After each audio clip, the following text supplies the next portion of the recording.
எல்லாருக்கும் வணக்கங்க. இன்றைக்கி நம்ம சேனலில் ஒரு சிம்பிளான நண்டு சூப் எப்படி பண்ணுறதுனா பார்க்க போகிறோம். இந்த சூப் பண்ணுறதுக்கு நான் 2 நண்டு எடுத்துருக்கேங்க. நல்ல பெரிய நண்டாக வாங்கிட்டு வந்தாங்க. இந்த சூப் வந்து ஒரு 5லேருந்து 6 பேர் பெரியவங்க சாப்பிட்ற அளவுக்கு நம்ம பண்ணி காட்ட போகிறோம். இந்த சூப் பண்ணுறதுக்கு ஒரு 1/4 ஸ்பூனுக்கு கம்மியாக, அதாவது ஒரு பிஞ்சுன்னு எடுத்துக்கோங்களேன், சோம்பு, 1 டேபிள் ஸ்பூன் ஜீரகம், 2 டேபிள் ஸ்பூன் முழு மிளகு. இந்த சூப்புக்கு வந்து மோஸ்ட்லி நம்ம பெப்பர் தான் யூஸ் பண்ணணும். அப்போ தான் வந்து சளியெல்லாம் கரைச்சி கொண்டு வரும். கூடவே 2 பல்லு பூண்டு, ஒரு துண்டு இஞ்சி, சின்ன வெங்காயம் வந்து ஒரு 10-15 வெங்காயம் நான் ஆட் பண்ணியிருக்கேன். இந்த சூப்புக்கு சின்ன வெங்காயம் சேர்த்தா ரொம்ப டேஸ்ட் சூப்பராக இருக்கும். கண்டிப்பாக சின்ன வெங்காயமாக சேர்த்துக்கிட்டு முயற்சி பண்ணுங்கள்.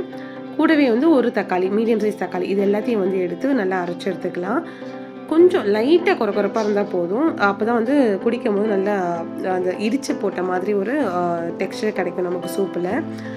இப்போ இது இருக்கட்டும். நம்ம ஒரு ப்ரெஷர் பேனில் 2 டேபிள் ஸ்பூன் நல்லெண்ணெய் ஆட் பண்ணிக்கலாம். நல்லெண்ணெய் சூடாகட்டும். நம்ம அந்த விழுதை அரைக்கும் போது 2 பூண்டு தான் சேர்த்தோம். இப்போ வந்து இந்த எண்ணெயில் ஒரு 4-5 பல் பூண்டு வந்து குட்டி குட்டியாக கட் பண்ணி சேர்த்துக்கலாம். இந்த பூண்டு வந்து நல்லா கொஞ்சம் வதங்கினதுக்கப்புறமா நம்ம அரைச்சி வச்ச விழுதுகளை ஆட் பண்ணிக்கலாம். இந்த பூண்டு இப்படி சேர்க்கறதுனால நம்ம சூப்பு குடிக்கும் போது அங்கே கடிப்படும் போது நல்லாயிருக்கும். நம்மளுக்கு வந்து குடிக்கும் போது கொஞ்சம் ஃப்ளேவர் சூப்பராக கிடைக்கும். அதுக்காக தான் வந்து பூண்டை கட் பண்ணி சேர்க்குறது. அடுப்பை வந்து சிம்மில் மாற்றிக்கணும், இல்லைனா வந்து நம்ம அரைச்சி வச்ச மசாலா வந்து அடிப்பிடிச்சிடும். இந்த மசாலாவோட பச்சை வாசனை போகிற வரைக்கும் நல்லா வதக்கிக்கலாம். மிக்ஸி ஜாரை கழுவி நான் கொஞ்சமாக தண்ணியை ஆட் பண்ணிக்கிறேன், இந்த மசாலா வந்து கரைஞ்சிடாமல் இருக்கிறதுக்காக. இது நல்லா கலந்து விட்டுக்கலாம். கொஞ்சம் போல் தண்ணி ஆட் பண்ணிக்கிறேன். மசாலா வந்து அப்படியே சிம்மிலே வச்சுட்டு நம்ம போயிட்டு நண்டு க்ளீன் பண்ணிட்டு வந்துடலாம். நண்டு க்ளீன் பண்ணுற வீடியோ ஆல்ரெடி நம்ம சேனலில் வந்து போட்டிருக்கோம் தனியாகவே. தேவைப்படுறவங்க செக் பண்ணிக்கோங்க. அதெல்லாம் இன்றைக்கி டீட்டெயில்டாக நண்டு க்ளீன் பண்ணுறது வந்து காட்டல. பெரிய நண்டு, ஸோ சூப் வந்து நல்லா டேஸ்ட்டாக இருந்தது. நண்டு வந்து வயல் நண்டு கிடச்சா இன்னும் சூப்பராக இருக்குங்க. நம்ம சென்னையில் இருக்கிற வயல் நண்டு எனக்கு கிடைக்கல. நான் கடல் நண்டு தான் வச்சு பண்ணிகிட்ருக்கேன். நண்டு வந்து இது மாதிரி கட் பண்ணி ஆட் பண்ணிக்கோங்க சூப்புக்கு. அப்போ இன்னும் நல்லா டேஸ்ட்டாக இருக்கும். சின்ன நண்டாக இருந்தால் இடித்து போட்டு கூட நம்ம சூப்பு செய்யலாம். மசாலாவோட பச்சை வாசம் நல்லா போயிட்டு எண்ணெயெல்லாம் லைட்டாக பிரிஞ்சு வந்துருச்சு. கொஞ்சமாக உப்பும் தண்ணியும் தெளிச்சுக்கிட்டு நல்லா கலந்து விட்டுக்கலாம். இது கூட வந்து நம்ம க்ளீன் பண்ணி வச்சுருக்க நண்டை ஆட் பண்ணிக்கலாம்.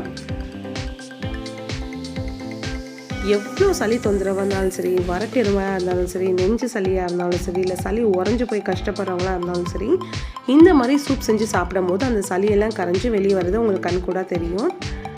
நல்லா வதக்கியாச்சு. 1 டேபிள் ஸ்பூன் வந்து நம்ம மஞ்சத்தூள் ஆட் பண்ணிக்கலாம். கூடவே ஒரு பிஞ்சு தனி மிளகாய் தூள். நம்ம சகோதரி ஒருத்தவங்க வந்து அம்மா அப்படின்னு சொல்லிட்டு ஒரு பிராண்ட்லேருந்து நமக்கு கொஞ்சம் மசாலா பவுடர்லாம் அனுப்பிச்சிருந்தாங்க. இன்றைக்கி அதுலேருந்து எடுத்த பெப்பரை தான் நான் இதுக்கு யூஸ் பண்ணிகிட்ருக்கேன். இது ப்ரொமோஷனல் வீடியோ கிடையாதுங்க. அவங்க அனுப்பி வச்ச மசாலாவெல்லாம் ட்ரை பண்ணி பார்த்தா நல்லா இருந்தது. சரி, தேவைப்படுறவங்க யாராவது வாங்கிப்பாங்க அப்படின்னு சொல்லிட்டு நான் அவங்க கூட ஷேர் பண்ணியிருக்கேன். தேவைப்படுறவங்க வேணும்னா அவங்கள காண்டாக்ட் பண்ணி உங்களுக்கு தேவையான மசாலாலாம் வாங்கிக்கோங்க. நல்லா இருக்குது ப்ராடக்ட்ஸ் எல்லாமே. அவங்க பெப்பர், ஜீரகம், சோம்பு, மல்லித்தூள், குழம்புத்தூள் இந்த மாதிரி நிறைய பண்ணுறாங்க. நான் வந்து இதில் ஒரு பேக்கெட் வந்து எனக்கு ஒரு சகோதரி வந்து அனுப்பிச்சி வச்சாங்க. யூஸ் பண்ணி பார்த்தா நல்லா இருந்தது. அதான் உங்கள் கூடயும் ஷேர் பண்ணிக்கலான்னு சொல்லிட்டு உங்கள் கூடயும் ஷேர் பண்ணியிருக்கேன். இப்போ நண்டில் தேவையான அளவு கொஞ்சமாக தண்ணி ஆட் பண்ணிவிட்டு கொஞ்சம் கருவேப்பிலை, கொத்தமல்லி சேர்த்துக்கலாம். சூப்புக்கு தேவையான அளவு தண்ணியை ஃபுல்லாக ஆட் பண்ணிவிட்டு இந்த ஸ்டேஜில் உப்பும் காரமும் நம்ம செக் பண்ணிக்கணும். உப்பு பத்தலாம் உப்பு போட்டுக்கலாம். காரத்துக்கு பெப்பர் நம்ம சேர்த்துக்கலாம். இப்போ எனக்கு எல்லாமே கரெக்டாக இருந்தது. ஒரு 3 விசில் விட்டு எடுத்துக்கலாம். வெயிட் அடங்கினதுக்கப்புறம் ஓப்பன் பண்ணி பார்த்தா எவ்வளோ சூப்பராக இருக்குது பாருங்கள். 3 விசில் விட்டதுனால நண்டு நல்லா வெந்துருச்சு. அது குடிக்கும் போது நமக்கு வந்து அப்படியே அந்த கண் மூக்கிலெல்லாம் வந்து நல்லா அப்படியே ஜலம் வரும். கண்ணீரும் மூக்கில் சளியும் நல்லா ஒழுகும். உங்களுக்கு குடிக்கும் போது உங்களுக்கு டிஃப்ரென்ஸ் தெரியும். குடிச்சு முடிச்சு அடுத்த நாள்லாம் சளி கரைஞ்சி வெளியே வந்துடும்.